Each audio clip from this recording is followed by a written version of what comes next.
Prince Harry has lost his legal case against the Home Office for top-level police protection when he's in the UK. Now, God knows I've had my disagreements with Prince Harry in recent years. It's my view that he threw his family, his country and the monarchy under the bus just to make a fast buck. It's worth remembering that back in the day, Prince Harry was one of the most popular royals. Cheeky, party-going, fun-loving, a breath of fresh air. He served in the military. He was one of the boys. He liked to drink. He liked a lady, no problem. A dashing young prince with a big future and an inexhaustible well of public support. But Hooray Harry became the prodigal prince. And now many in his own family and in his home country will never forgive that devastating Oprah Winfrey interview in which he and his wife Meghan effectively accused the royal family of racism, a devastating accusation from which the couple later rode back by talking about unconscious bias instead.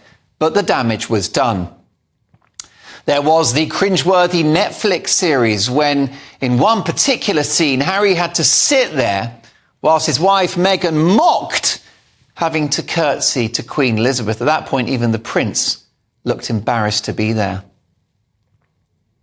Now, the royals are all celebrities. They are in the front line, and they should be able to handle a bit of public criticism and accountability, even if it's friendly fire from the formerly helicopter-flying Harry. But the book Spare crossed the line. Not so much because of its content. It turned out to be a bit tamer than some of Harry's previous comments. It was the fact that as she battled poor health in her 9th decade, his grandmother, the Queen, had to grapple with the knowledge that his book was coming. It was hanging over our monarch like the sword of Damocles, and this remarkable lady was left with many months of worry about what might be in the book and what damage it might do to a family and an institution to which she devoted her life.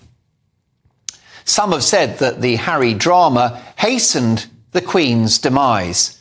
We will never know, and to me that sounds a bit harsh on Harry, but it certainly can't have done her health the power of good, and Prince Harry will have to live with that thought. However, I've personally been very torn on whether Prince Harry should have full police protection when he's in the United Kingdom. On the one hand, why should taxpayers fork out for somebody that's left the country and the institution? He is no longer a working, serving royal. But I don't think it matters. He is one of the most famous men in the world, and whether he's a royal or not, he is an ambassador for this country. And he still does good. Charitable causes, the Invictus Games, and he is still a nice and charming guy with a heart. And whilst he has left the royal family and departed these shores, he was and remains the son of King Charles. That is a biological fact. Well, let's hope so. And it wasn't his choice to be born into royalty. It wasn't his choice to be the son of the king.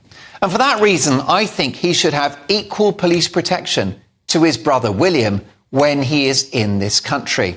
He couldn't be a more high-profile figure, and unfortunately, like all the royals, Harry will be a target for some very bad people. I fear that if, God forbid, anything happened to him or his family, the authorities would have blood on their hands. So, it's not often that I back Prince Harry, but on this one, he has my support. Look what happened to his poor mum, killed in a Paris tunnel in the 1990s with an allegedly drunk chauffeur. A top royal security insider recently told me that Diana would still be with us today if she had had top royal protection at that time. So let's not make the same mistake twice. Prince Harry needs full protection and the best we've got. Yes, he might be a numpty, but he's our numpty.